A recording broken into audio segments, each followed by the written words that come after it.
In front of me is ASUS ZenFone 12 Ultra, and today I would like to show you how you can apply Apple layout on this Android. Begin by opening Play Store and downloading free app called OS Launcher from Launcher Studio Developer.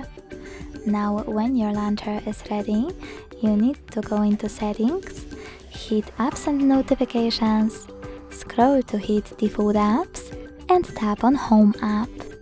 Now apply your launcher by clicking on it and tap on Allow in the pop-up. Then wait. As you can see, after a couple of seconds, my launcher was successfully applied. To make some changes, just go into Launcher app. If you want to go back to your default launcher, you can always tap on Devices Settings again. Go back to Default Home App section and click on ASUS Launcher. Thanks so much for watching. If you enjoyed this video, leave a like, comment and subscribe. Bye!